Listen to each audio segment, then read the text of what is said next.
Right, so good evening, everyone. Welcome to the Celtic FC Appreciation Show. We've got a Derby night special. We've got planning to do this for Tuesday, but we've had to reschedule for Sunday, which is absolutely fine. I'm not sure if this has ever been done on a Celtic podcast before, but we've got a Rangers fan and a Celtic fan, so I'm just going to actually share this before. We get going, kind of thing. Right, so we've got Rangers fan Kyle Brown on tonight and Celtic fan Paul Gordon, obviously from PG and Dax Real Football Show. Paul, obviously last night your night went really well. You're looking to step into that kind of market? I don't know. To be honest, it went well. Hitches, but no, it was a good night. Well supported, which was great. Probably is something we'll do again.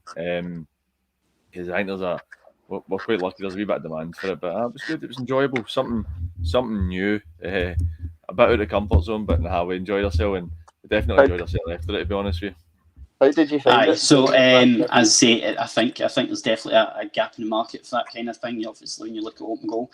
So, as I say, guys, we're going to be doing a Derby special tonight. We're going to be hopefully get messages from Celtic and Rangers fans.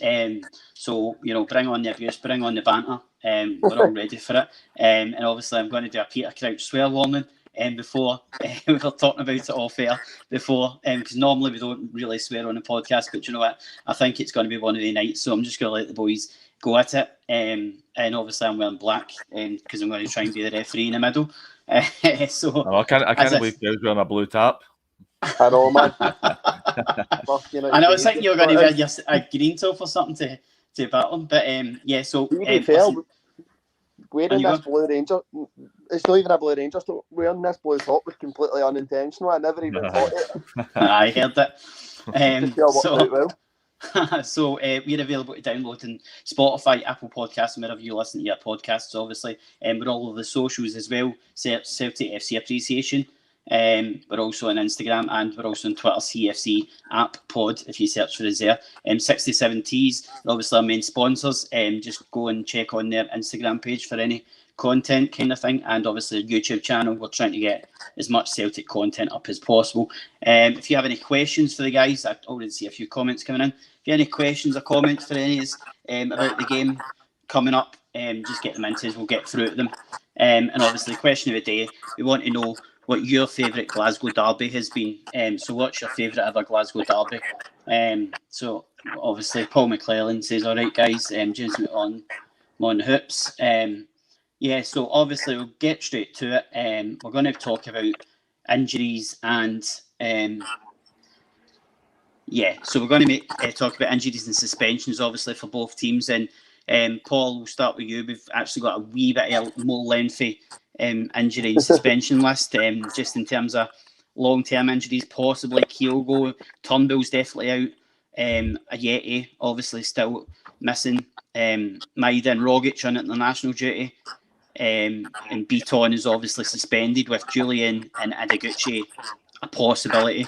Do you see Julian or Ideguchi maybe making the mark in Wednesday night? I can't see Julian playing anyway. I don't think there's any chance of that.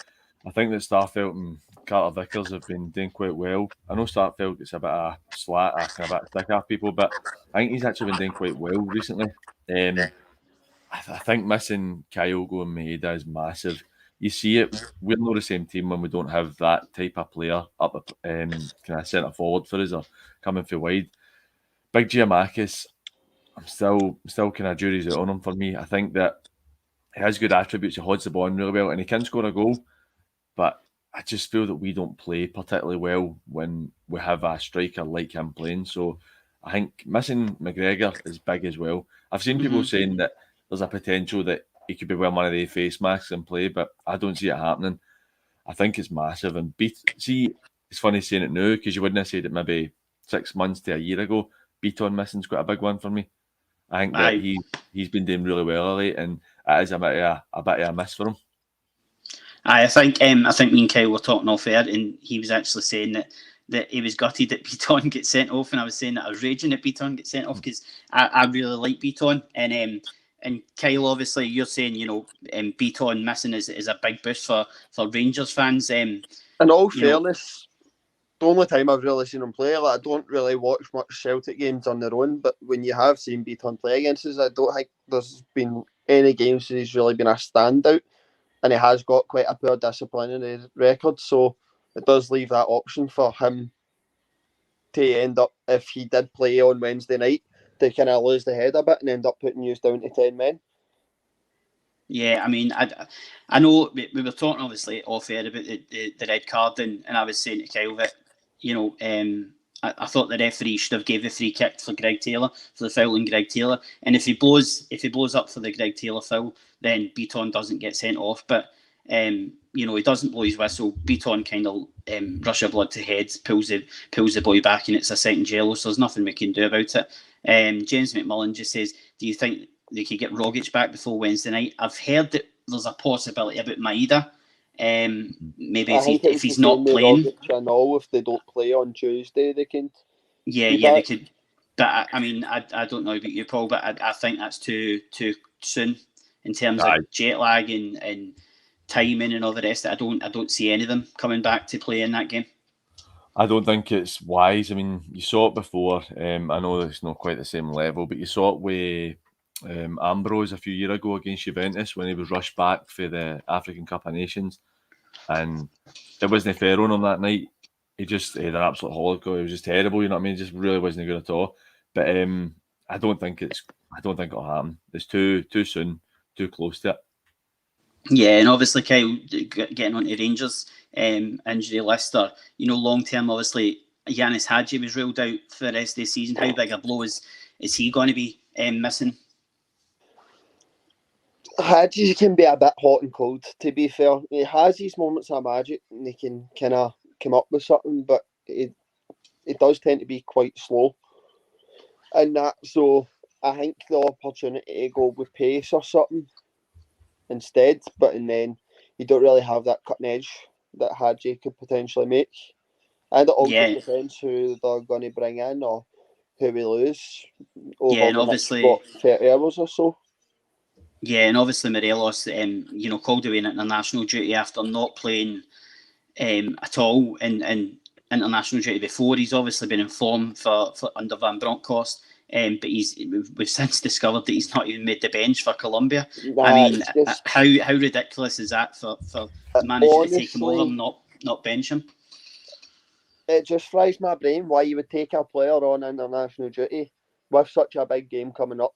Well, obviously, the Colombian manager's going to do his homework and obviously take a look at who his players are playing for. And that you obviously know an old firm, so a worldwide known game. So you know it's an important game coming up. And to take him away on international duty, miss out on that, and then not even make the bench is just fucking baffling. I don't understand it at all. Or if that was the case, could they not have sorted something if he doesn't play on Friday night, but he intends to play this upcoming game? Is there no something Van Bronckhorst and him could add a chat where you get him to play on Friday night? Yeah. And then he gets back for the game or what? I don't get this. You obviously take the risk when you buy these kind of players. When you buy like Australian or Japanese players or Colombian players, South American guys, you're always running the risk of them having to go away at vital stages of your season. Obviously, it's a massive game for both clubs now, because obviously Celtic can go top after Rangers dropping points. But James McMullen says, I think 60,000 Celtic fans will scare Rangers. And obviously, just to touch on Paul Rooney's point, how much of the difference will 100% home fans make? Paul, that's going to be massive in terms of not just for the for Celtic support, but obviously for the referee in terms of how much pressure they're going to put on the referee to give decisions. I think it's going to make a difference. I think, though, something I noticed yesterday against Dundee United, which I didn't particularly like, was, and I understood it, but I thought that the fans were getting on the players' backs a wee bit when it was maybe half an hour to go, and they were getting on their backs, like when they was making mistakes. There was one in particular when Ralston lost the ball, and you could hear a lot of groans, and I get it, because we really wanted to win to close the gap. So I'm hoping that's not something that happens if we go a goal behind, because that could end up being on the flip where it could go against us with having so many fans. But I don't think that'll happen. I think that 60,000 Celtic fans, and if the atmosphere is good, which you expect it to be, and I also think a night game makes a bit of difference as well. I think people quite enjoy being out, and most people will be bevied. They've been out all day. So I think I was saying that. I think that. Well, I was talking to my mate today who's going out at 12 o'clock on Wednesday, so I don't even know if he'll make the game. But I think that that'll make a difference. I think the fans have got a big part to play in it. I think it's going to be even more electric for you. The fact if you win, you go top of the league. Aye. Obviously, you have gained a bit of momentum. You have been playing well of late.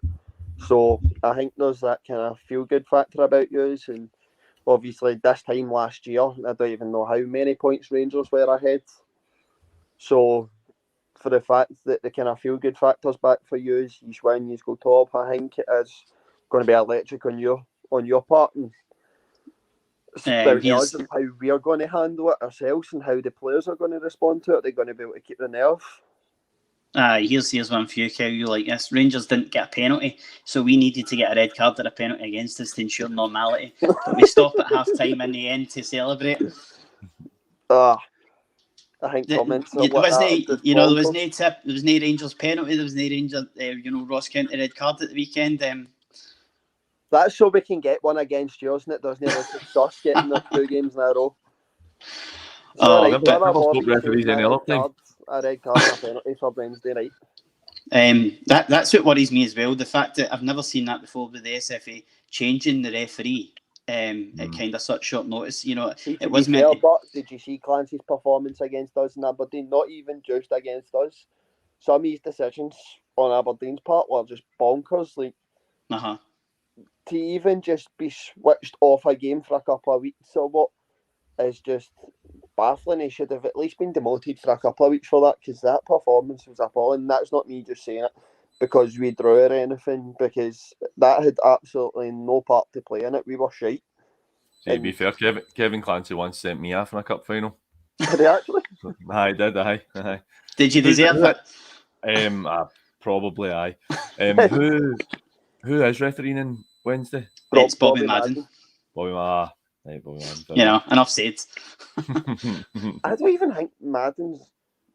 I don't think there's any kind of sort of bias towards any team. I think just all Scottish referees are completely incompetent, and before even looking at VAR, they should at least have full-time referees in place, because just across the whole board, the amount of times you're going onto Twitter after the weekend's games and you're seeing fucking a dodgy decision against Hibs Livingston or whatnot, it's just the whole refereeing across Scottish football is just completely incompetent and shite. I'll be honest. I was at the Celtic Hearts game. I think it was probably December or January, and Bobby Madden refereed it. It was a Kyogo 1-0 win. I'm sure it was December. And honestly, it is the worst refereeing performance I've ever seen. It was honestly the worst refereeing performance. He just was getting nothing right, and the base sets of fans were on his back, and it was just honestly, it was just ridiculous. So I'm hoping he's not going to have as bad a game on Wednesday. But obviously, I think with the fact there's no Rangers fans, and that's the question I was going to ask you as well, Beth. In terms of, I think we need to get back next year to having the away section back at the games, kind of thing. I say get the full allocation back next year. It's not going to happen this season because obviously, Rangers didn't let us in Ibrox, then we've not let Rangers into Celtic Park. The next game it's going to happen. The next game it's going to happen. So at the end of the season, it's quite childish the way it's went, to be honest. And see, I agree with you. I think that it loses something. I mean, what is it, 7,000 or 8,000 you normally had in before? I think it loses something without that, and it kills the game. I definitely think even like Wednesday night or back in, when was it? I think August we played, or September or something. Even there, we lost obviously, but it doesn't have the same feeling. Like there was times where we obviously were really tapping the game at points, and that bit extra could help it goes both ways. Obviously, if Rangers were the better team at Parkhead or whatever, that just gives you a wee bit extra for the players that are playing. And It does lose a bit of the atmosphere, and I'm not gonna lie, I don't think no fans on our part is going to have a massive difference compared to what it would if it was your usual allocation. Because let's be honest, it would be very rare for our away support to kind of outnumber yous with just 700 against 60,000 and vice versa. It's going to be so hard for yous to kind of outsing odds and outvoice us with 700 out of 50,000. Like, I think it would have been a bigger, well, kind of Captain Obvious here, but it would have been the case if you had the full away support, like if you're missing out on 7,000 or 8,000. But I just don't think it will have a massive effect, to be honest. So would you bring back the 8 or 10,000 fans for next season? I would. I like the away allocation. You want a bit of hatred and toxicity between it, and I'm trying to think what it was. How much I think we've given Dortmund 7,500. No. For the Europa League title, so to give Dortmund that and then not give use it just doesn't really make much sense. And you see teams like Celtic fans saying, "Oh, don't bring it back," or you see Rangers fans saying, "Oh, don't bring the allocations back. You want more." But these are the same people that are moaning when Hearts are cutting our allocation to allow more Renault fans in. Don't get me wrong, I think teams like Livingston, Ross County, and that teams who can't sell out their own grounds would be shooting themselves in the foot cutting our allocation. But teams like Hearts who can regularly sell out their ground and it's not going to affect them financially and it will bring in more of their fans. These are the same people that are moaning about that are saying, "Oh, don't give Celtic their fans back." I think I get why clubs like Hearts are doing it and all the rest of it. And I think Rangers done it personally. I think Rangers done it. I know they came out with this excuse about how it was to accommodate their own fans and things like that. I think they were fed up with his pumpneys at Ibrox and celebrating. I think that's genuinely what it was, because it seemed like every time we've gone to Ibrox we were winning comfortably. So I think they've done that. And to be fair, it worked, because we all of a sudden you went through the same as what we had done. Do you think Celtic would have turned around and cut the allocations as well? 2, 3, 4 years we were going in fucking pumping use 5-0, 5-1. No, because we didn't do it in the 90s, so we wouldn't have done it now. Fair enough. Just a few comments. Kieran Scott-Wien says, Kieran, who we had on last week actually, Celtic without 5 to 6 starters, will Rangers get a better chance to increase the gap than that? And Eddie Devine says, fair number of new boys potentially facing their first Old Firm game. Who do you think will crumble and who do you think will thrive? So obviously, Kyle, go with you. Obviously, new boys like the Amad Diallo, obviously potentially going to be making his debut, his derby debut. You've got like Surreal Hatate and players like that, Matt O'Reilly. Do you think any of them's going to any kind of crumble? I think it's hard to judge whether they're going to crumble or that because obviously a lot of them you're only seeing 1 or 2 games in. Like, it's quite late in the transfer window they've been brought in, so you've not seen much of them, how they're going to perform in that. I think we would maybe have the advantage in that sense, where the kind of only new face we could be bringing into the starting 11 would be Amad Diallo, whereas you have like Matt O'Reilly, Hatate, if he's managed to get Adeguchi fit. So I think you have more kind of first Old Firm players coming into the side, so I think you could be more susceptible to a few boys kind of crumbling, or you may be able to turn that into an advantage where you've got more boys who could potentially thrive under that environment. It's hard. I think it's hard to tell because obviously you don't know enough about the character of the players yet.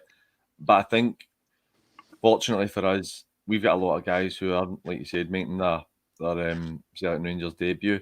But fortunately for us, it's at Parkhead, because if that's at Ibrox, 50,000 Rangers fans right in tap everything you do, you've got to be strong to be able to deal with that. And again, Kel, like you said, you're looking at possibly just one new player.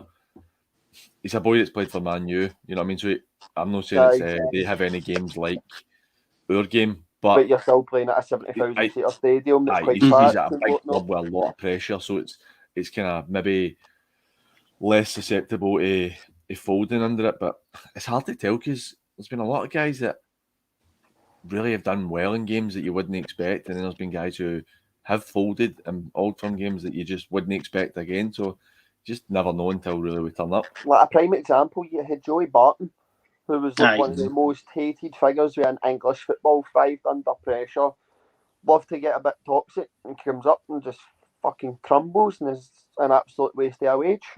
I know. So I think he lost the battle when he shook Scott Brown's on and never looked him in the face. I think that's when he lost the battle. It's supposed to be one of Britain's hardest footballs. Aye. It kind of swings and roundabouts. You can thrive or you can crumble, and it's up to you whether you are going to kind of use that to your advantage or your disadvantage. Do you crumble, or do you have these new boys who, obviously at Parkhead, that atmosphere, get right up for it and just want to go out and prove a point in front of their new fans? I think personally, I'm worried about McCarthy, I'll be honest. Just because I think he's possibly the weakest link in that team if he plays instead of Beaton. But in terms of, I know obviously it's good because like some O'Reilly and Hatate and like so that have already played at Celtic Park, full stadium.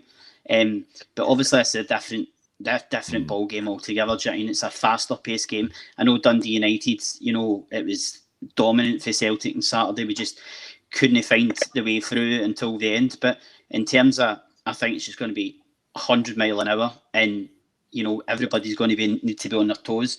But as I say, guys, if you've got any questions or comments, I was hoping to get some Rangers fans on and get a bit of abuse and a bit of banter. But it seems like Kyle's going to be the one getting like the stick on it. Fuck it, I'll take it. So we'll go to the season so far. Obviously, Kyle, Rangers opening day win against Livingston looked like you were going to be starting again, flying high, and then you follow it up with an away day defeat to Dundee United. Did you start to see signs of kind of dropping away early in the season, or did you think it was just a wee blip? No, you could see it for the start of the season, and it's just we've been shite this season. We have been really, really poor. I think we're actually quite fortunate and privileged to be in the position we're in. Mm-hmm. But I think they kind of lost a bit of the winning mentality. I think Gerrard has maybe wanted to leave before he actually did, and that's kind of been passed down. Because when Van Bronckhorst came in, they picked it back up, albeit they're still undefeated under him. But some of his tactics are quite questionable, and it's making me quite fearful for Wednesday night, where he kind of likes counter-attacking football and it sits and expects to absorb loads of pressure and hit a counter-attack. And I think when it came to the game at the weekend, to bring John Lundstram on over Ryan Jack or that, like such a holding midfielder, you're only one goal ahead. You want to go and push and get that second goal to take you 2 goals in front. So I think some of the tactics are quite questionable, and I think that was what Gerrard kind of failed on up until he had a bit of success, where you've only got that 1 goal lead, just sit back and defend it, and then you're losing late goals or whatnot. You always want to go and kill the game off and not really let your opponent try and get back into it. So, and ultimately, obviously, you then pick yourselves up and you win the first derby of the season 1-0 at Ibrox. Was that a massive? Obviously, that was a massive boost in terms of. I'm trying to think back to that game. I don't actually think it was Rangers' best game, but they got the win, kept the clean sheet, and that's all that matters at the end of the day. Do you know what I mean? So on you go, mate. Okay, on you go, mate. No, on you go, mate. On you go. They've been playing pretty ugly sometimes, and you're still getting the win, which is how you win championships, which we never done at the weekend, obviously. I said to you before the show, you always knew Celtic were going to get a goal because they are quite lucky for coming up with late goals. And it's not even so much luck, I'd say, it's more perseverance going for it. And you don't sit back and just kind of take the joy. You want to go and get that extra point, that extra 2 points. Aye, I was just going to say, you saved yourself with that perseverance comment there. Paul was ready to jump on that there. No, but you do always come up with late goals, and it's, as I said, there's no luck. It's you just keep going, and you're not happy to sit and take the point. You want to keep pushing and get that winner. And Paul, obviously, do you think that's a, we look back on that Hangme for Ange in terms of the video that went viral at the start of the season when he was taking his first training session. He's screaming at the players, we don't stop during the game. We stop at half time, we stop at full time when we're celebrating. And in terms of, you obviously see that even when we're 1-0 up. I think he's a manager that likes to get a second goal rather than take it into the corner kind of thing. I mean, there's no hiding that. I don't know any Celtic fan at Disney or Vans, you know what I mean? Aye. I would say, see, you're talking about what he said, and I don't think this is any part of his. I think this is the fact that we've still got to get up to fitness to be able to play the way he wants to play, and obviously we've had a lot of injuries and stuff. I feel that we're very patchy. Like, we will go and batter teams for 25 minutes, and then for 20 minutes we don't look bad, we just look quite ropey, and we look like we got it. And then for another 20 minutes we will just leather teams, and it's like we look so ruthless. But then other times you're like, it's almost like kind of two separate games at times. Particularly first half we came out the traps and blow teams away. Then second half, after about an hour, we start to die down a wee bit. But I think I think I said this one the first time I was on a few months back. I think it's going to take until it might even be next season before guys are really fit enough to play the way Ange wants to play all the time. Because it's a hard thing to ask for guys. And obviously, Johnny Strachan says that. He just echoes your comment, said it's all about playing at the final whistle. We didn't see that for a lot of Neil Lennon's tenure kind of thing in the 10-in-a-row season. But in terms of just going back to kind of Rangers start to season, obviously, a lot of draws this season, Kyle. You've only been beaten once early in the season against Dundee United, but a lot of draws against Hearts and Aberdeen and Motherwell as well on Flag Day of all days. I know it wasn't on the telly, but that was a massive surprise in terms of obviously Flag Day. The stadium's full, place is buzzing, and you can't see that game out. Do you think there's a thing where the Rangers players last season weren't playing in front of the fans? It was sort of easy for them. It lifted that pressure. I don't know. Part of me thinks they thrive not playing under the fans, and then part of me also thinks you are going to thrive playing under the fans. Like, can you imagine the atmosphere of going and stopping 10 in a row within Ibrox with the fans there? Would Rangers have done it if the fans were still in? It echoes your comments, Paul, earlier on, where I've hit a mind blank here. No, that's what you're saying on Saturday against Dundee United. It's 30 minutes to go, and then you're starting to get a lot of moans and groans. Whereas I think one of the major turning points within our season last season was when we beat Motherwell. I think it was 3-1, and it was Cedric Itten that scored the equaliser. I think it was the 72nd minute of that. Would that have happened if the fans were in the ground? Because even at half time, when you're going in, you're getting beat. As soon as you come out in the second half, you're going to get a lot of moans and groans. Are the players going to be able to thrive under that pressure? Are their arses going to collapse? So you're going to go and get that equaliser and then go and get the second and third goal? I do think that it helped us last year not having the fans, because you even seen Tab's comments the previous season where he was saying like some of the players were struggling to play under the pressure, because I think the Rangers fans at Ibrox are probably a wee bit more quick to get on the back than Celtic fans are. That's why I didn't like it yesterday at Parkhead, when I felt we were getting a bit kind of antsy. But I still think Rangers would have won the league last year with fans in, because Rangers had that tremendous season and we were so bad that it was like, even if Rangers had lost maybe another 6 or 7 points with potentially fans getting on their back, there's no way they would have been able to crumble and no leather us last season, because it was night and day between the two teams. And I think obviously when you look at that, Paul, Celtic didn't have a great start to the season. Obviously, Ange was just no long in the door. He hadn't really got his stamp on the team. Didn't really know who his first team was going to be. We had players like Dane Murray in defence, and no harm to Dane Murray, obviously a young boy, and hopefully goes on and does well. But when you look at that starting lineup against Hearts at Tynecastle in the first game, and let's bear in mind, there was a shock of their decision when we scored to go 2-1 up, and it got disallowed, and Hearts I think John Souttar ended up scoring the winning goal. But in terms of that, we went on and smashed Dundee and St Mirren 6-0 at Celtic Park.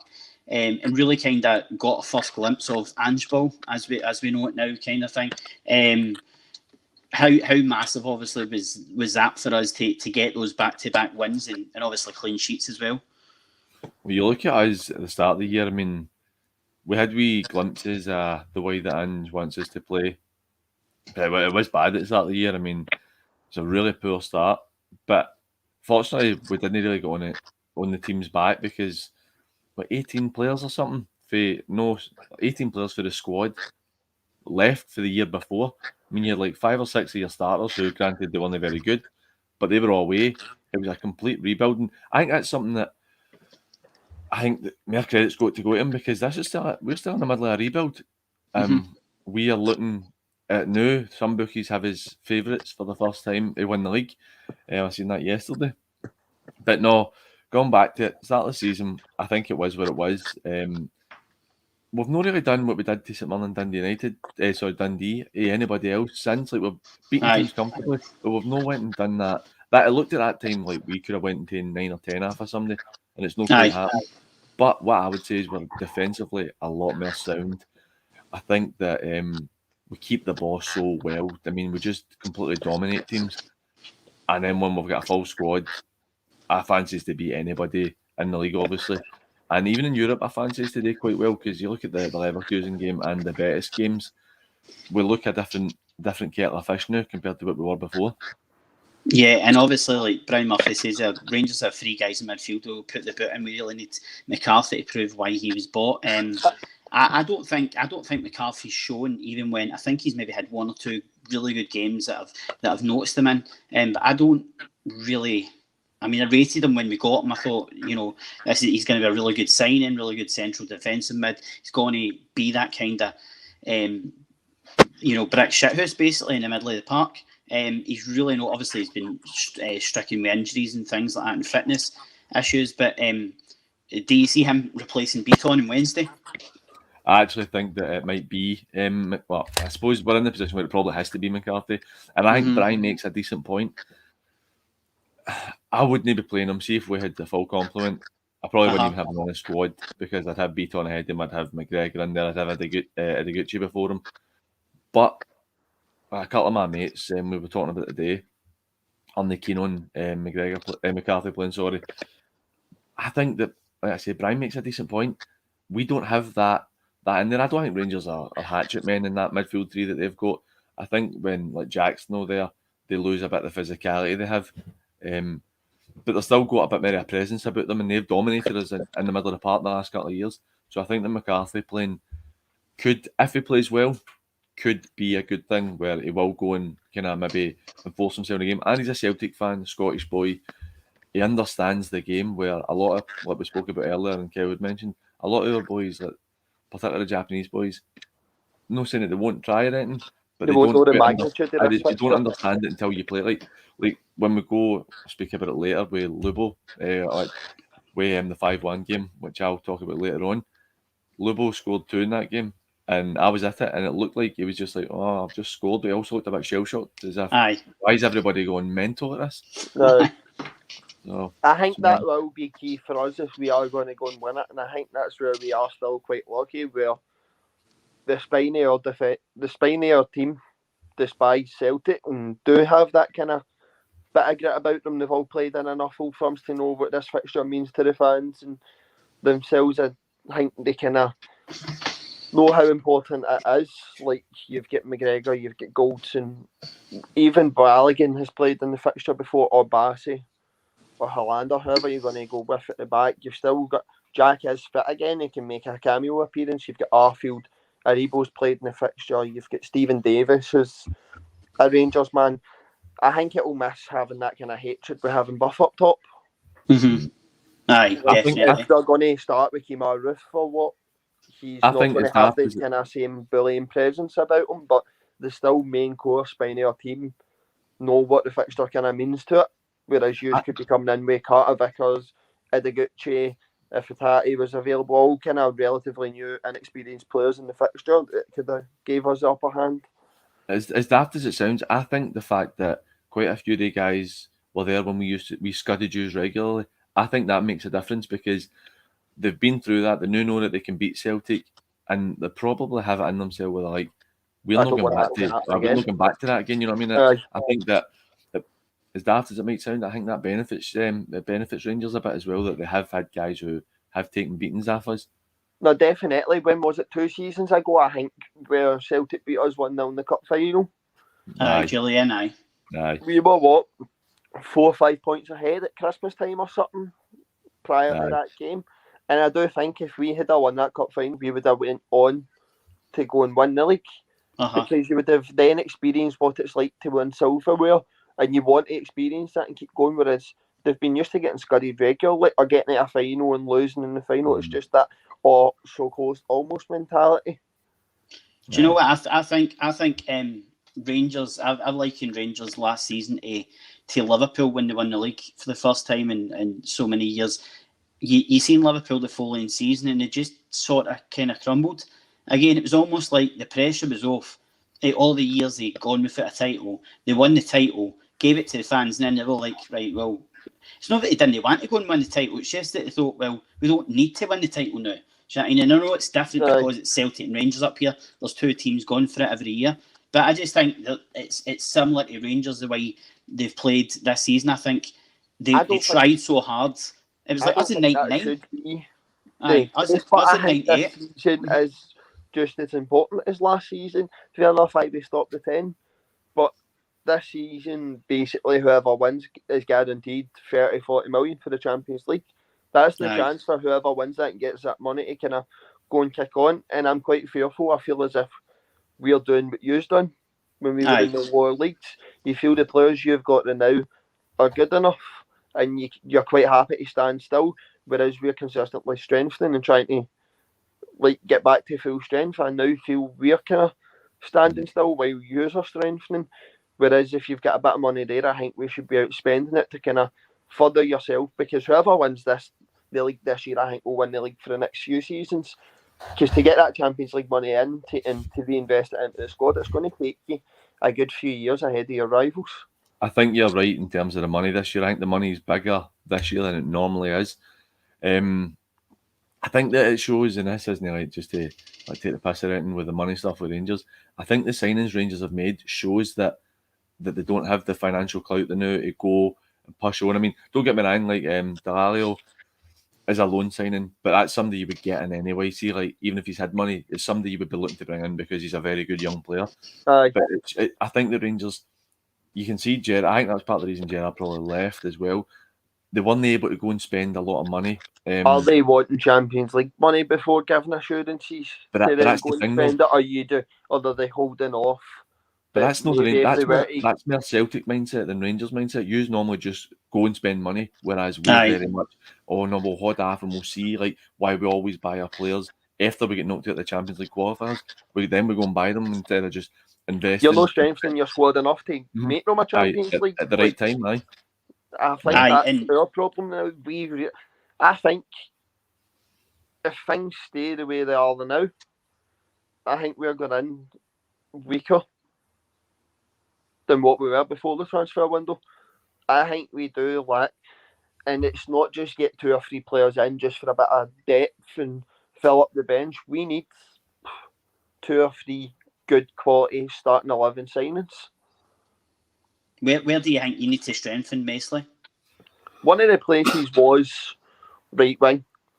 Obviously with Diallo, you're bringing him in, but is he going to be good enough? I'd certainly hope so, with the kind of reputation he's coming with.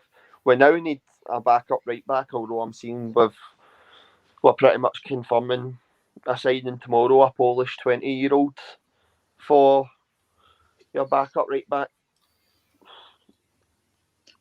I think we do need a backup striker now. If I'm being honest, I'd have kept Defoe and I'd have left Itten out on loan, because Itten is fucking honking.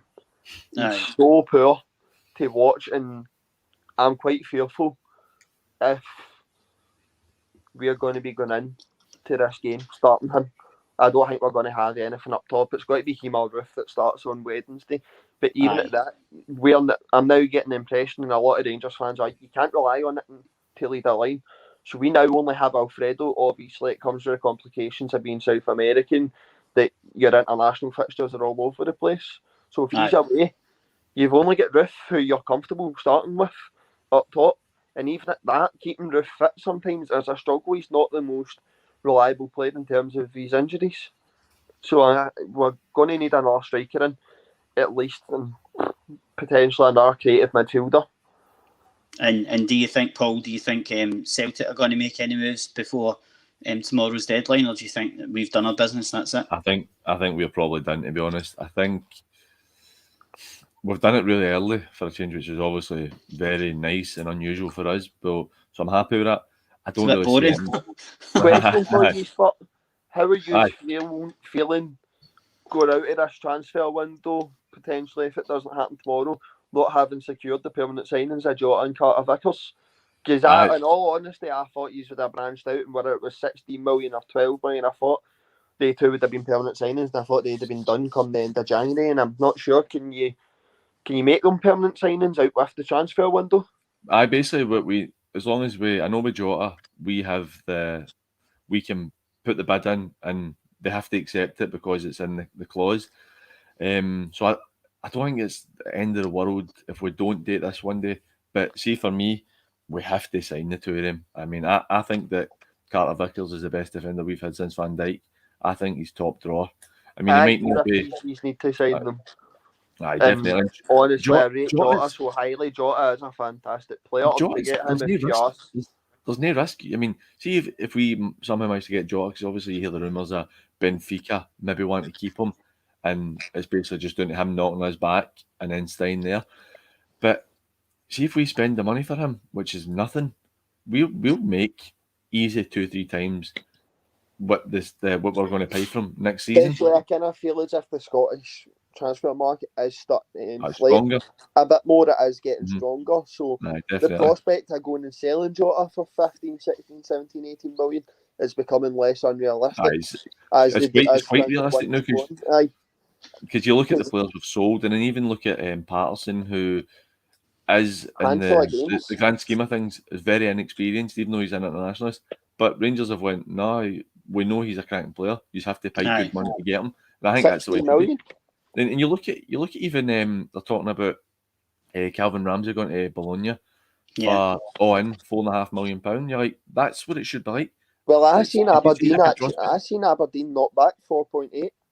So there you go. Ramsey, so why should they accept it? Even Aberdeen are now knocking back 4.8 million is going to be a huge amount of money for a club like Aberdeen. So going and knocking that back, it's kind of showing that Scottish clubs are no longer being taken for a mug.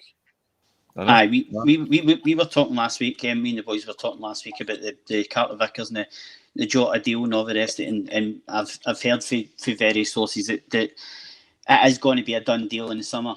That obviously Celtic are just, I think, with the money that we've spent already on players, I think that the deal for Jota, I think, is going to be in the region of £6.5 million. And I think the Carter Vickers deal I'm hearing is about 5.7, which is an incredible amount of money for Celtic to spend on two players. We're going back to Martin O'Neill's days when we were buying players for 6 and Rangers were buying players for 12 million. You've not seen that in recent years. So I think we will get them in the summer. So I'm not really that concerned now, as you say, Paul. I think we can leave it to the end of the season. But when you see the video yesterday, Jota, standing like Christ the Redeemer in the Celtic fans and hugging, that's what pulling them in. It shows that he gets it. He gets what the club's about. And I'm so fearful for tomorrow. Like, I do, as I've said, I think we need 2 or 3 good, strong, potential starting 11 players in. Mm-hmm. And I don't think it's going to happen.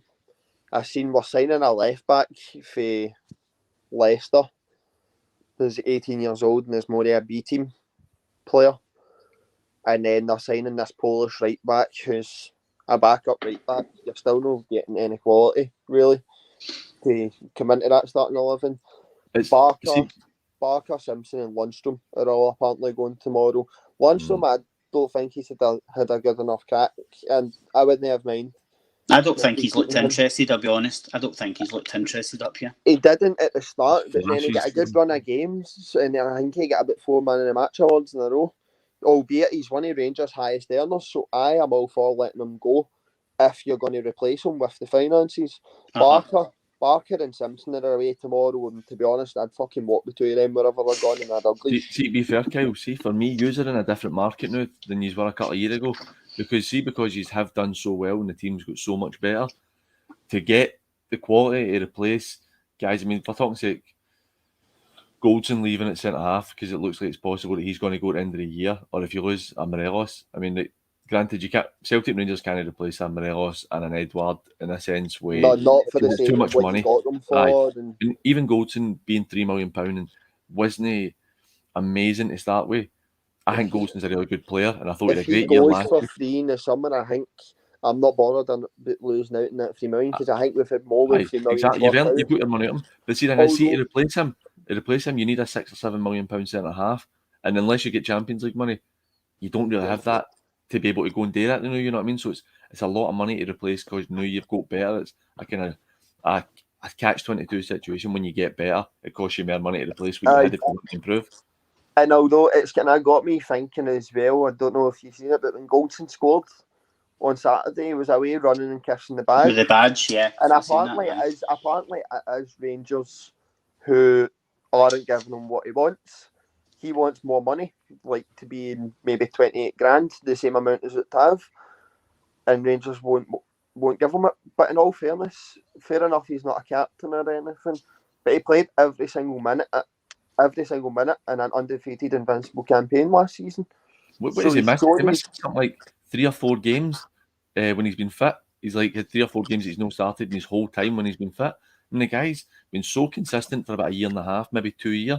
That was last season. He played every single minute in Europe, domestic, every single minute. So he's proved like he's worth the extra 6-7 grand a week. There's another boy who they're supposed to be bringing in, but I don't know if they're going to do it in January, if it's going to be in the summer. Danilo Doke or something. Centre back is apparently a good player, but is that more a replacement for Goldson if he's going to go? Suter, you're waiting. I don't see us paying any money to get him in just now. And then I've seen on Twitter that there's talks of Ryan Kent leaving now. I think Kent's a possibility, but I thought you would have definitely got Suter in before Monday. Sorry, I thought I know the injury to Craig Halkett's kind of put that on the back burner kind of thing. So obviously that's probably why he's staying at Hearts for the time being. But I think John Suter's a fantastic sign. I'll be honest. If you take his injury worries out of the equation for the now, I think I've always rated him kind of thing. And it's like, obviously you're needing to replace players with £6-7 million. I think before Diallo, it's been known for years that we need a right wing. I think they should have paid the £6.5 million, went and took Scovolson. Obviously, I don't know why they never, if they've had Diallo on their radar, the full January transfer. I think we know why, Kyle. I think we know why it didn't happen for £6.5 million. Skint. That's what I think it is. But there's also talk of Kent going to Leeds tomorrow for £14 million. But I don't see that happening tomorrow. I think he'll want to play on Wednesday. I think he'll be desperate to play on Wednesday. I'm kind of in two minds because the guy who's broke it on Twitter is apparently the guy who broke Patterson going to Everton and broke Gerrard going to Aston Villa. So there obviously must be some sort of reliability with any sources or what. But and then in the way he's broke his story, it's just like, are you actually being serious? Like, it said there's a clause within his contract where Rangers need to accept a fee for, I think it's a Northern Premier League club. Like, what's that supposed to mean? You can fucking have him for £14 million, but as long as you're within a 200-mile radius. And then he's also then leading on to saying that Rangers aren't selling until Van Bronckhorst gets assurances that he can reinvest the money. But you're tripping yourself up over your own feet here.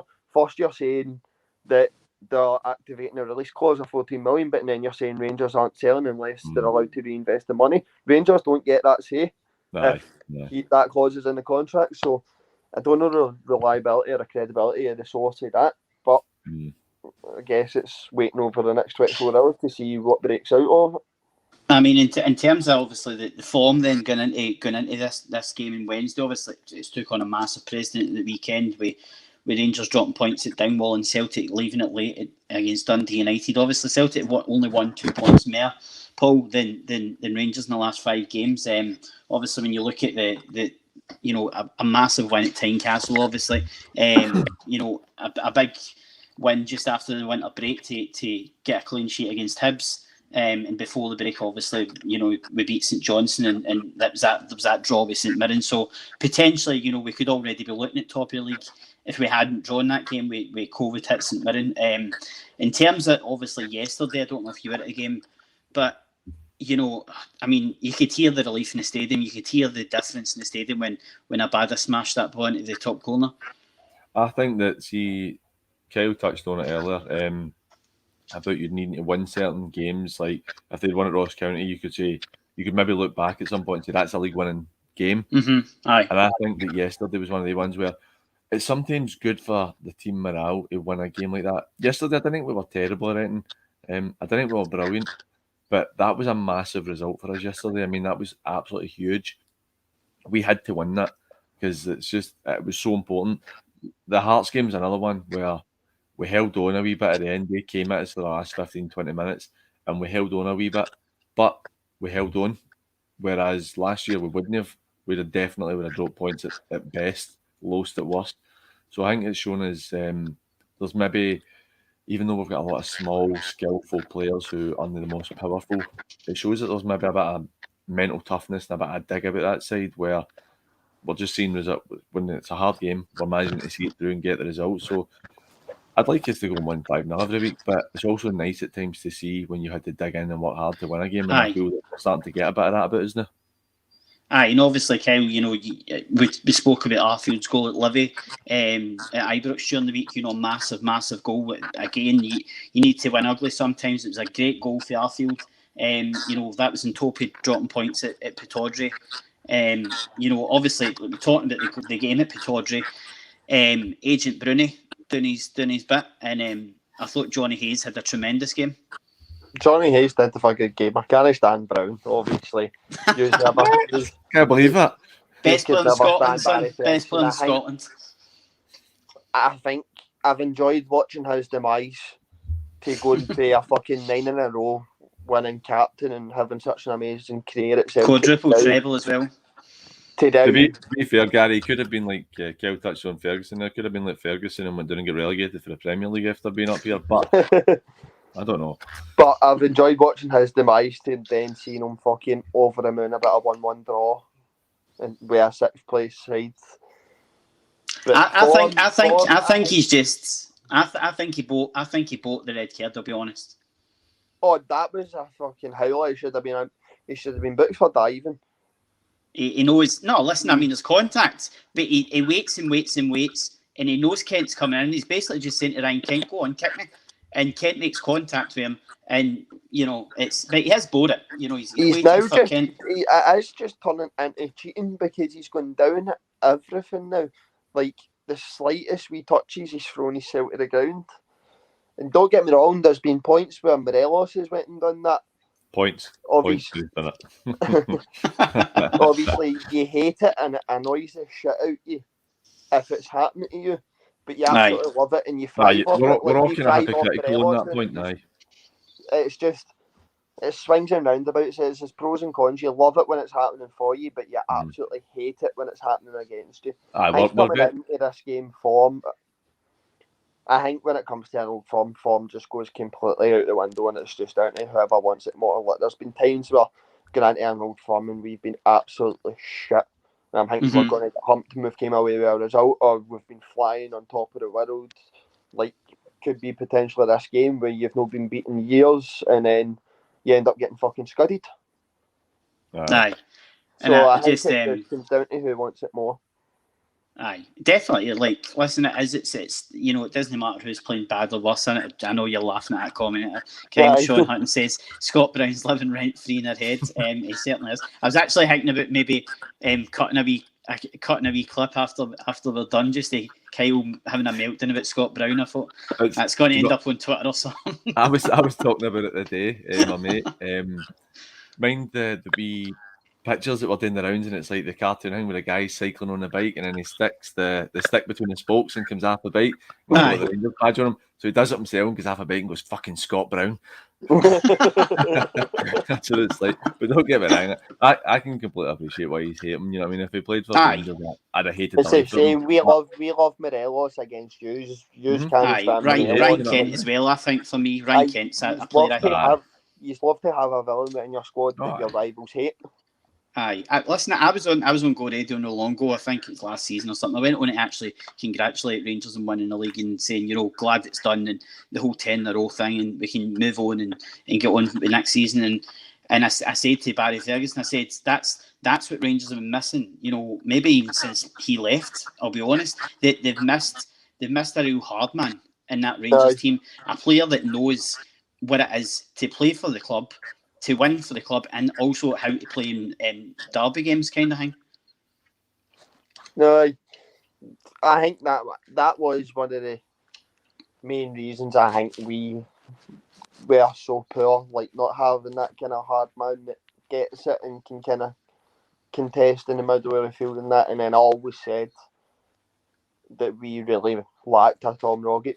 Someone that when it's not working for you and you can't pass the ball into your net, someone that's got that moment of magic that can take a ping for 30 yards out that's flying into the top corner.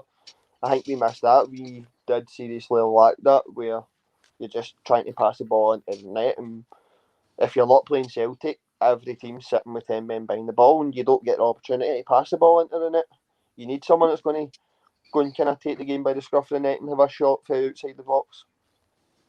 And obviously when you look at transfers, that Rangers have brought in, Kyle, obviously like Sabakuna didn't work out. He's obviously went to Birmingham. Lundstrom, as you say, he could be on the exit door. These players come in the summer. Sakala, he's not really got a proper chance yet. With like Morelos been in there, and Diallo, Sands, and obviously Itten's been recalled. It's not been a busy summer window for Rangers, but it's been quite a busy winter window in terms of outgoings. That's the thing as well. You're getting a lot of dead wood, getting rid of a lot of dead wood. Surely that's freeing up to be able to bring players in, especially if you're getting more. I think Lundstrom is Rangers' third highest paid player, on 28 grand a week. Surely shifting him and getting away for that is going to be able to bring you in a bit of money to go and get someone. Because I don't believe for a minute that if they're waiting on getting a bit of Champions League money, I don't believe for a minute Rangers are sitting there without a single penny to spend. Like, they are going to have money in the bank to be able to go and bring someone in. So, as I've said a good few times, tomorrow I think we do need a couple of players. And I have seen that it's expected to be a busy day in terms of incomings and outgoings, but my only fear is that incomings is going to be a left back for the B team for Leicester and a 20-year-old Polish backup right back. There's no any quality. And I think Danny Bowie says, if we get beat, no drama and gutter, but we could have been down 11 points after this game. Where we are playing now, I'm delighted. I wrote the season off before a ball was kicked. Hail, hail. I think a lot of Celtic fans were like that, Paul, in terms of the start of the season. We didn't really know what was going to happen. And listen, I text one of my mates, Kieran, there earlier on, and I says to him, listen, I says, I'm really worried about this game because we've got ourselves into a position where we can potentially go top of the league on Wednesday if we win. But also, if we get beat, we then become a point worse off than we were at the weekend. So it literally is, in terms of, I know we never ever play for a draw, but if we don't win the game, would you settle for a point, obviously? I would take a point in a sense, but I think we're getting to the stage where we have to start beating Rangers again. It's very similar to how it was for between 5 to 3 years ago, where we were always winning. And I'm not going to say, I honestly have no idea how it'll go on Wednesday. I'm not going to say Celtic are going to win, but I think that it's taking a similar trend as to how it was with Rangers. See, when we were beating them constantly and beating them comfortably. And then, even though we won a couple of games after that, Rangers were a better side and they dominated us, and we still managed to just get through them. Taking a 4-1 game away in May, because obviously last season was just a shambles. you look at how much better we were than Rangers in the last game, even though Rangers won. I feel like the tide's turning a wee bit. I might be wrong, but I just feel like it's starting to turn a wee bit like it did a couple of years ago when Rangers, even though they were losing games, they were a better side, and it starts to give you that belief that they could go and beat us, and knew that we're in that position where I think that we think we can go and beat them, where maybe a year ago we didn't think that. I don't think, see, our period of being so dominant against you, I think you have kind of less of a job to do than what we did, because I don't think the kind of gap in quality is as big. Like when you go back to your period of dominance, who's were scudding us 4-5-0, 5-1 each game. Take away our 4-1 game, there's not been any big scoring games. It's been 1-0s, 2-0s, 2-1s. But I think it's been more the manner that, see the way yous have beaten us though. I mean, yous have dominated us and it's been horrible to watch. I've got it in front of me. The last 10 Old Firm games where Celtic have only won 2, and the 2 that we won were like the 8th last game and the 10th last game. They were like quite a bit back. We've only drawn 1 out of the last 7 and lost 6 out of the 7. You know what I mean? Conceded 7 goals. Sorry, conceded 16 and only scored 7 in the last 10 games against Rangers. We have been bullied, and that was my concerning thing. Where even when Brown was in there for the last year or so, we were getting bullied, and that was my big concern. That's what I've got a wee bit of worry on Wednesday, where we aren't a big physical team, but I think that how we play, we move the ball well, and we cause different issues. I'm just hoping that we can deal with the physicality. Not that Rangers are a pure wild side or anything like that, a pure physical team, but they impose themselves more than we have done the last couple of years, and I'm hoping that doesn't kill us on Wednesday. I think we obviously still do have the quality to go out and win the game, because when you look at what our starting 11 is probably going to be, it is majority of players that played last season. Mm-hmm. So I do still think we have that quality, but I can't put our performances of late down to maybe just a blip. And I can't quite get my head round it, because it is majority of the same players. But we've been like this all season. It's not just the last 2 or 3 games. So I can't quite put my finger on why the performances have been so bad. But I still do think Rangers have enough quality to go and win the game. That's not me saying my prediction is Rangers are going to win, because I'm the same as you, Paul. I've got no idea how it's going to go. But if Rangers turn up, they would have the quality to go and get the game done. But it's whether they're going to turn up on the game, the same as Celtic. If we're off and Celtic are at full strength, not so much full strength in terms of squad, but if you're up for it, as I said, it's all down to whoever's more up for it on Wednesday night that's going to come away with the 3 points. What I will say is I don't see it being a draw. I think it's just so rare that you see an Old Firm draw taking a 1 each point. I do think it is going to be a Rangers or Celtic win, but it's just going to be down to whoever turns up and wants it more on the night. I think form just goes completely out the window. It's like you say, that mind with the 1-0 game where everybody was like, there is absolutely no chance that both teams won't score. It's like everybody's like, there's guaranteed goals in this. And then what was it? McGregor's own goal? A shite own goal. You know what I mean? And that was it. And Rangers didn't even have a shot on target that whole game. We dominated and that goes back just to my point. There's been times I'm going into the game thinking we're going to smash it and we've been scudded. That game, you're going into the game thinking there's going to be fucking goals galore, and Rangers don't even register a shot on target, and it can come down to Wednesday night. You're in a better position than us, I'd say. You could be going into constant thinking you're going to scud us. We come away with the points. You never know. Form does go out the window with these games. I think when you look at Paul, the players that we lost obviously in the summer, I was quite worried in terms of the big names that we lost, like Odsonne Edouard, Christopher Ayer, Ryan Christie. Obviously Griffiths went on loan to Dundee. He was a kind of iffy one. I wasn't too sure whether Ange could have got the best out of him possibly. And obviously Hendry and Brown left as well. Bio went to Ghent. But we when you look at, I didn't realise we signed as many players as we did in the summer. Players like Kyogo, Starfelt, Abada, Juranovic, Yakimakis. Joe Hart, I think, has been one of the signings this season. Oh, brilliant. Carter Vickers, Scales, Shaw, Urigide, McCarthy and Jota. And no really paying big bucks for all these players. A lot of them were loan deals for the time being. A lot of them were kind of a couple of million here and there. I think Kyogo, has potentially been the buy of the season for, I think we paid 3.5-4 million for him, and he's 16 goals this season or something. Obviously, in terms of then, obviously the players that he left, do you think that the squad is stronger than it was at the start of the season, kind of thing? But do you think there was want-away players there, and that's what's made the difference, that we've brought in players that want to be at the club now? Definitely. You can see the mentality. Like you talk about Kyogo, has been sensational for us. You look at the mentality of him, he just, I know it seems daft and it's maybe token gesture type stuff, but even when he's not playing, he's doing the side of the park, giving everybody fives when they're going on, and you see that they all care about each other. You see the way Jota is with players, he just seems to have bought right into it. They're Like not out of touch with each other, they're actually part of a team now. Aye, they're a unit. It looks like a unit, you They're know what I mean? fighting for each other. Well, last season we did not have that, and you spoke about Joe Hart, where don't get me wrong, the fact that he's got a pair of horns that can hit a ball has been such an improvement on what we've had for the last couple of years. But Joe Hart's been tremendous, and he seems to have bought in it, took the wage cut to come to us. After having a conversation with Ange at the start when he came in, it just seems like he genuinely gets it and he cares, and I think he's been a phenomenal signing, even though I think he's a good goalkeeper. He clearly is a good goalkeeper, but it's not like he's world class or anything, but he just gets it.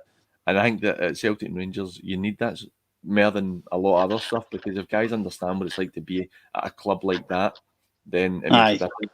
I've been really happy, but I just think, and see the fact that it's Ange that's picking the players.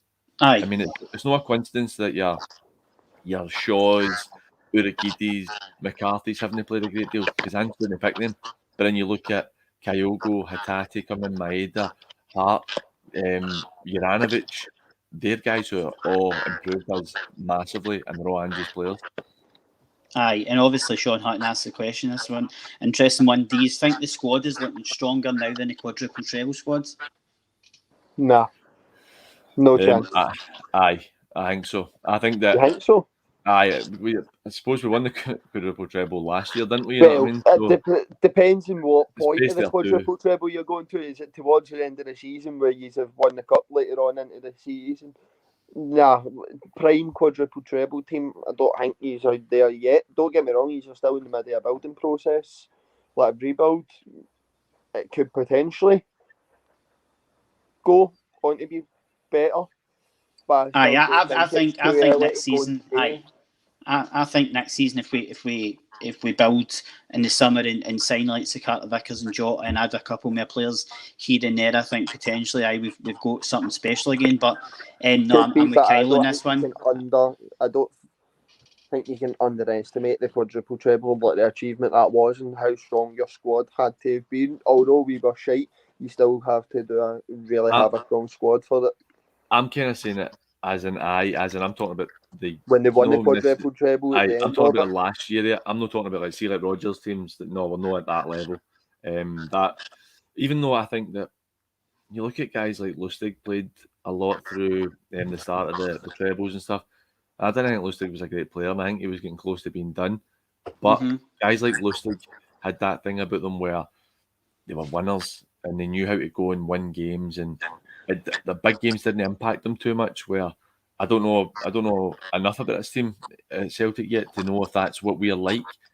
But like I touched on earlier with the two games at Dundee United and the Hearts game, it shows there is something maybe there that we can build on. But based on the squad for the early parts of the quadruple treble, we're not there yet. But based at the end of it, then I would say it's probably better than that. I'd agree, because he's looked more, as you say, he's looked more a team, more a squad, more fighting for each other. Whereas, let's be honest, at the end of the quadruple treble and towards the end of Lennon's tenure, it was a shambles. Aye. Like what we experienced, and think fucking shite Rangers Championship side would have been stronger on the end of that quadruple treble. We went into every game. We had that spell where we Ross County put us at the League Cup, and that went into every game, and I was like, we're probably going to lose this today. And it was like everybody you played, didn't matter who it was, if it was St Mirren, Ross County, Rangers, you're like, we're going to lose this today. And we don't have that anymore. So it's good to see. And what I've liked as well, just slightly off topic, is see, even though I've kind of had a wee moan about the fact that fans were getting right on the players' backs yesterday, it's because it's a proper title race, which we've not had in 10 You're years. not just accepting mediocrity now where you're worried, we're going to win. You're buzzing to get the win, but you just accept it with a loss. It's now you need to win because it's part of a proper title race. The days are gone of coming Christmas time, you're sitting 5, 6, 7, 8, 9, 10, 11 points behind. It's now every single point counts. Oh, it matters. Like, I cheered the Ross County goal yesterday like it was a Celtic goal because that's how much it meant because we needed Ross County to do that. And it's like, but see if it'd been a couple of years ago, we'd have laughed and went, "Hi, Rangers dropping points again." Aye. But now you're like, we don't know if we're going to get points. We need. Watching the fucking preview of the Celtic game on Bet365, scrolling down my Twitter on my timeline. I'm in a Rangers group chat on Twitter and people are talking about it. And then you're scrolling down the Twitter, and no joke, me and another boy for the group chat are scrolling down the timeline and the chats. Everyone who mentioned the Celtic game, beat on sent off or still 0-0, who's serious for like that, shut the fuck up. Don't speak to them. Wait until it's over. And then I was gutted when Celtic got the goal because that goal can count come to the end of the season. Like, it's no longer at the point where we drop points, but we're still 11 points clear. Who cares if you have picked up another 2 points? 2 points in it. We're now going into an Old Firm where whoever wins is going to either strengthen our lead at the top or use overtake us for the first time this season. It's good to have it back where it brings that bit in. You don't just because we're talking about loans and that. I just seen there that Uragidi's going away to Oostende in Belgium on loan. All right. Hopefully it's not going to be like the Jack Hendry deal where hopefully we'll get him back because I think he's got a bit about him, to be honest. It says in the thing that several clubs tried to get him a permanent deal, but Celtic wanted a loan, which is quite good because he has got something. He's very much the kind of frame a Bobo. The way he acts on the park and things like that. But we'll go into Derby debuts. So I'm going to talk to you about your first ever Derby match as a fan in terms of maybe not just ones you watch, but your first game, actually going to a game kind of thing. So Paul, what was, if you remember your first Derby game as a fan? It was a while ago. I actually don't remember what game exactly, but 2 games stick out in my mind. In particular that were really early on. Like my old man had a season ticket when we were at Hampden and stuff, and then when we went back to Parkhead, me and my brother shared a ticket for 6 or 7 years, and I remember going to a game about 96 time, and Celtic absolutely levelled Rangers, and Rangers won 1-0. Andy Gorham was unbelievable, like Andy Tom and Pierre Van Hooijdonk just. Is that Laudrup that scored, maybe? We just peppered them with shots, battered them. Is that the one where Gordon made the save for Van Hooijdonk for about 3 yards out? Insane, a ridiculous save that he should never have made. And you're like, I remember just watching it, and I was only like 7 or 8 at the time. I was thinking, what the fuck's this? Like, how have we not won this? And then another one that sticks out, it might only be like my 3rd or 4th game, is the one where Rangers won the league at Parkhead and did the huddle and stuff, and Haitley he'd butted Stuart Kerr. I remember that game pretty well, and that was particularly horrible, to be honest. My first ever Derby match will also tie in with my worst Derby match. I just remember being so buzzing for it, and it was the day that, what was it, the 40th anniversary of Ibrox disaster. We're so buzzing, thinking first Old Firm, we're going to go, it's going to be a great experience, we're going to win. It's a good, it's obviously a special occasion with the thing before the match for the disaster and that, and then Celtic beat us 2-0, and it's the one where Samaras scored. Samaras scored. I remember that. That was a belter.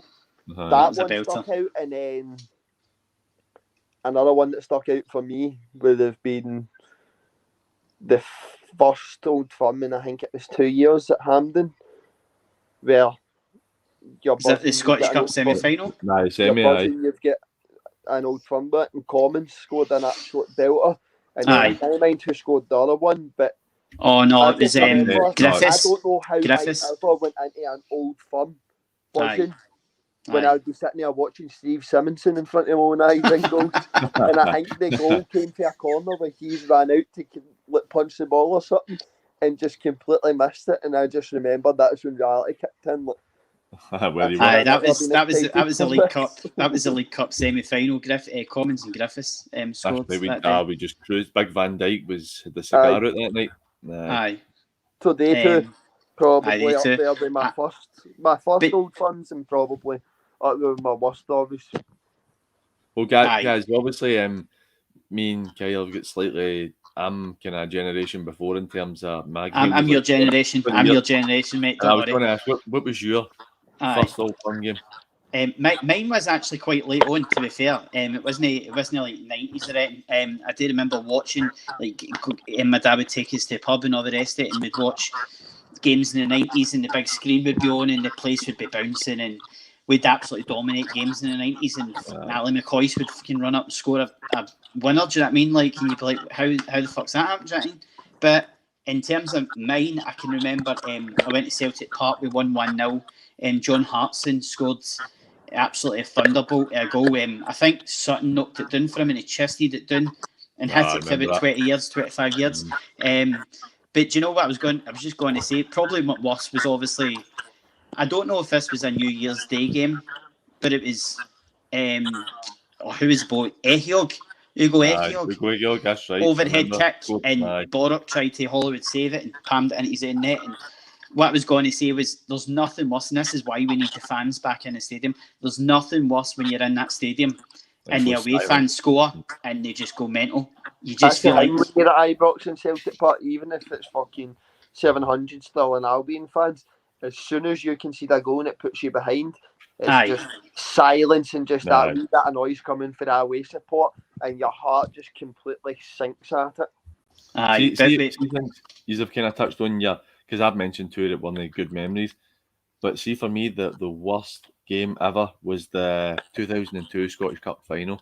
When Lovenkrands scored that. I remember last minute. We couldn't get tickets for it, and my dad took me and my brother to his mate's house. And I don't know why I always remember his mate's died above a pub in Dumbarton Road. And I've never met the guy before, never seen him since. I don't know who he is. And we were in his house watching the game. And it was 2 each. As you do. I know, I've never heard my dad talking about my game. I don't know how we ended up in his house watching the game. But we went ahead twice. And then I think Lovenkrands scored Rangers first. Then Ferguson got the second equaliser, and then Lovenkrands scored right in the death. And I don't ever remember feeling worse at a football game. Just like, how did we lose that there? It was just such a heartbreaker because you'd built yourself up for going. I think I was 4 at that point, so my memory isn't as vivid. But that was going to be my point for my best game, just because I can still remember seeing it, and it just always sticks out at how crucial Lovenkrands' header. And Lovenkrands is my favourite footballer of all time, out of everyone in the world. So for him to get the goal so late on, I can still remember to this day being able to recite the commentary of fucking when Neil McCann crossed it into the box. That would go down as my best derby, without a doubt. As I say, like Paul McClellan says, the 6-2 game. James McMillan gone with the 5-1 game. There's been so many 5-1 games. I'm not sure. I was going to say. I'm going to go for my best ever Old Firm game was a 5-1 game in '98, the 21st of November. That was one of my first games that I kind of stood up and took notice, really, because I was quite young when I was going to the pub with my dad, and he would just drag me to the pub and I'd watch the games and not really take it in. But in terms of like that one, and as you say, Lubo scores 2 brilliant goals and just looks around as if he's just shit himself. Do you know what I mean? Like he's actually just thinking, what the hell is this? And that's what I think. That's what a lot of players coming into abroad don't get about Celtic and Rangers. When you score, you better be prepared, because the place is going to be pandemonium. Going with Paul McClellan's comment and all that sticks out as one of the horrible games. That was brilliant. Josh Windass scored when the first couple of minutes, and you think you're onto something. And then beat on, goes and pulls Morelos down through and goals, sent off 2 each, and you're like that, right, they're a man down, you go and capitalise on that. And what a finish it was for Edward to pull that out of the bag, and I just remember fucking spewing at that. I could not believe we won that game. I'll be honest. I was thinking he's a point and we'll go, and that's it. I'll be happy with a point. So to get the winner was unbelievable. But in terms of your combined 11, then I asked you obviously earlier on for your combined 11. Kyle, I'll start with you. What is your combined 11 now be? The Celtic and Rangers players as it is. Fuck me, man. But I'm going to go with my loyalties, obviously, and goes with McGregor. Because Uh-huh. he's just phenomenal. Barring the two disasters they had on Saturday, you can be annoyed at him, but you can't forget what he's done. He's a phenomenal goalkeeper, and even at just turning 40 tomorrow, you can still rely on him. And back half, then... This shows how different you're just a complete different generation, Piers, man. All right, no, are we talking about an all-time combined 11? Or are we talking about going into Wednesday?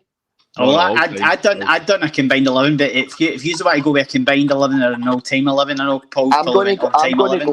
I'm going to go with going into Wednesday because I can't really... I've spent the last fucking 10 years of my life watching us getting pumped off Breaton and pitting fucking balls out hedges. So my memories have been that fond. It's... Kyle's going into Google there, 90s Rangers players. So, Tav at the back, then defence, I'm going to go with Goldson and Carter Vickers. Then go with Barisic left. Three in the middle. Kamara, McGregor. Try to think. I'll come back to that one. Out left, I would go Jota. I would, to accommodate him, put Kent out on the right, and I'd have Morelos up top. Termsy in the middle. Aribo. I can't even believe that I've had to think about that. He should have been one of the first names on the fucking squad. But aye, Aribo. Three in midfield be Kamara, McGregor, and Aribo. Jota, Morelos, Kent. Will that be yourself, Paul?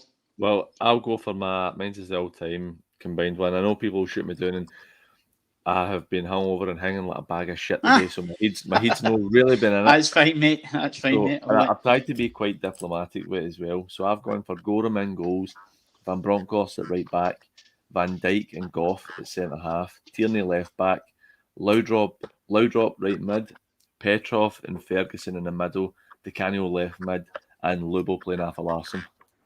Oh, so that's my team. There's not many. Aye, that's a quadruple winning team. I'll tell you, that's you can do. There's no really much you can even argue about with that. You were looking. I was thinking Gaza. Do you fit Gaza in? And then I was like, it's like, who do you drop? Lubo's my favourite Celtic player ever. I was like, there's no way I'm not having Lubo. To be honest, I'm quite shocked you've not put Brown on.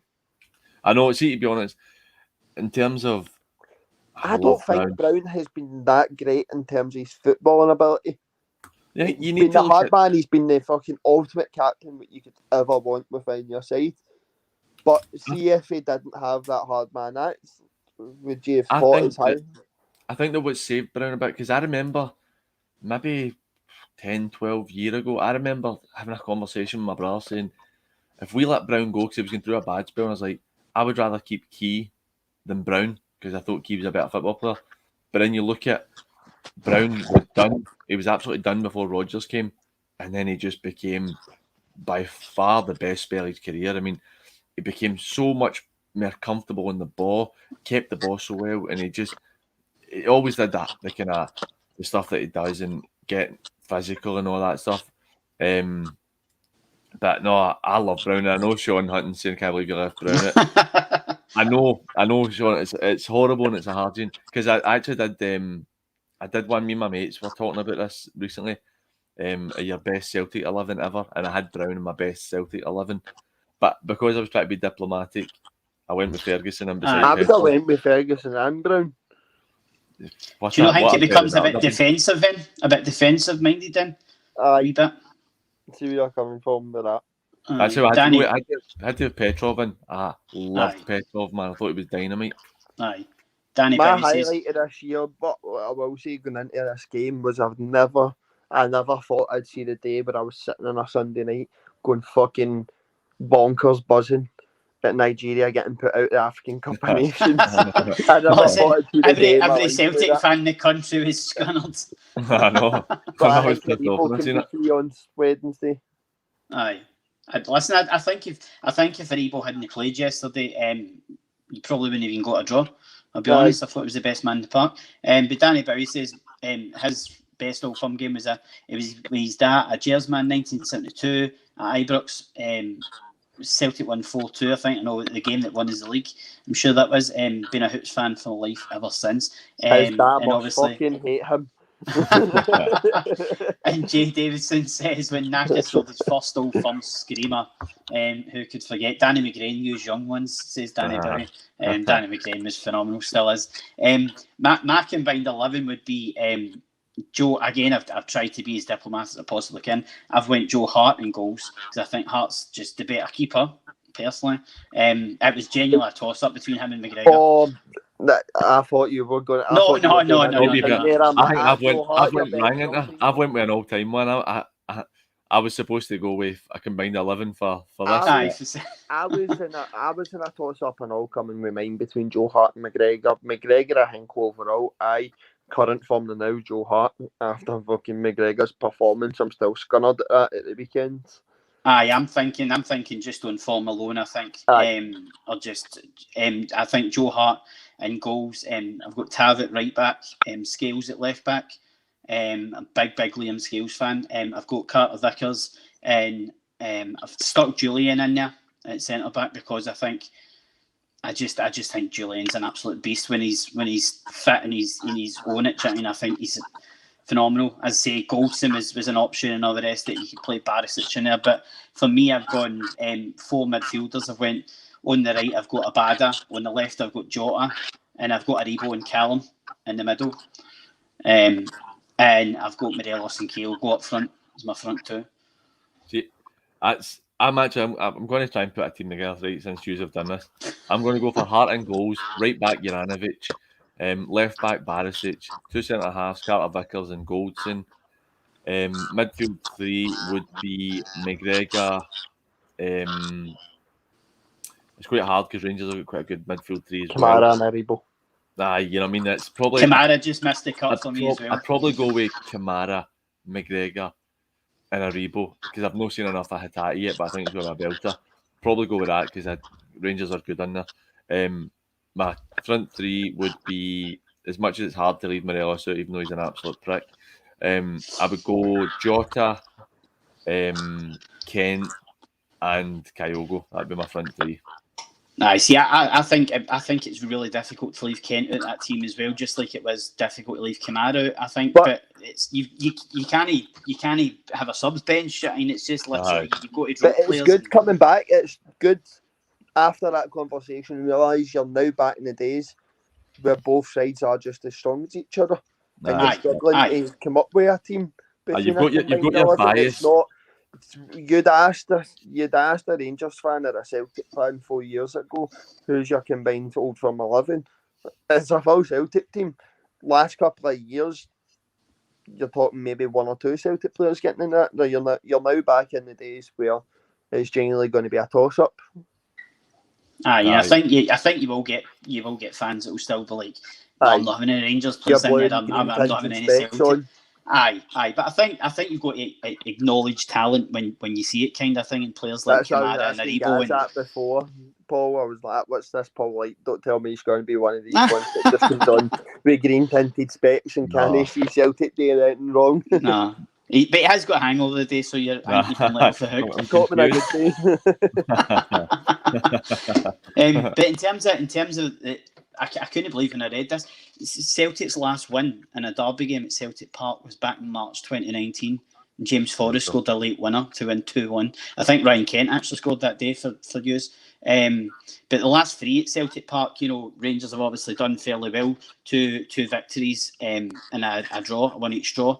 It's been difficult because obviously we've had COVID and games have been off and we've not played in front of fans and things like that. But so in terms of name one player, Kyle, that's going to stand out for you in Wednesday night. Joe Aribo. Aye. It's got to be Aribo. I think he's just...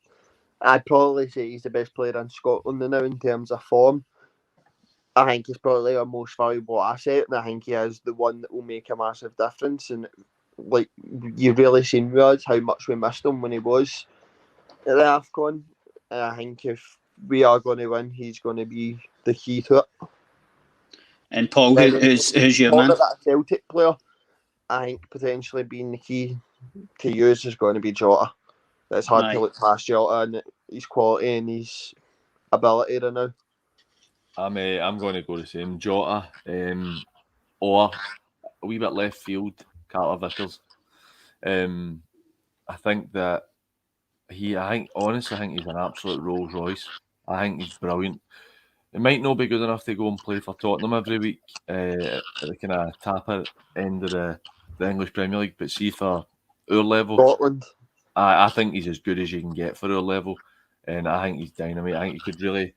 He makes such a difference. He hardly ever makes a mistake. I'm saying that now and he'll end up costing a goal or something, but he hardly ever makes a mistake. But in an attacking sense, I think that Jota is just special.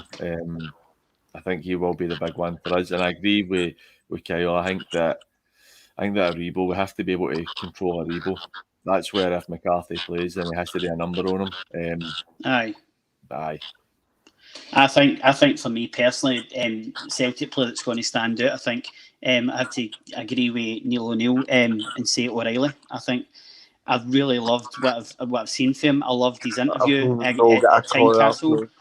At Tynecastle, you could see the surprise in his face. It was almost a kind of English reaction at the Scottish game coming up, and it was just like, couldn't believe the atmosphere, couldn't believe how fast the game was, but he loved it. And I think playing in a full house at Celtic Park at the weekend helped him as well. The crowd, the way the crowd were, the celebrations after, I think it's helped him bed in quite quick, and I think he's going to really show what he's made of on Wednesday. In terms of Rangers players, listen, I think Aribo will be difficult. I've said before. I think Maeda, I think Amad Diallo, I think could cause his problems. Just as Brian Kent could cause his problems, but I think personally, I'm worried about Alan McGregor.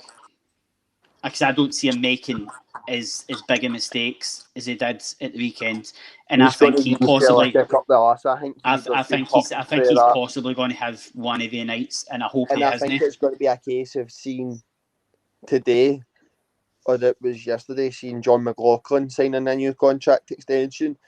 I think he's going to want to keep John McLaughlin out of the sticks until he could maybe. I don't know what his plans are. Is he going to stay at the end of the season and retire if we win the league in a high, or is he going to want one more crack at the Champions League? But I think he's going to. He's as big as a Rangers man as you get, so he would have been hurting for his mistakes on Saturday. So I think he's going to be out with a point to prove. As I say, hopefully it's a bit of target practice, and hopefully we end up getting the luck.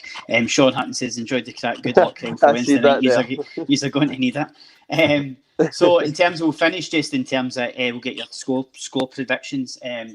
Paul, what are you thinking, mate? Genuinely, I find it really difficult. Like I said earlier, it's not just because I'm trying to be diplomatic. I'm really struggling to decide. I'll go with my heart. I think that it will be 2-1 to Celtic. I think I can't bring myself to say a prediction. Honestly, it's hard. I don't know what way it's going to go, and then I mind saying earlier on where it's going to be a Rangers or Celtic win. I don't see a draw, but now it's running through my head. Is it going to be a 2-2, or is it going to be a 1-1? Just what Danny said there. Aye, Danny says Desmond 2-2. Listen, I'm going to go 3-1 Celtic. I need to stick up for my squad, and I'm going to go with 3-1 Rangers.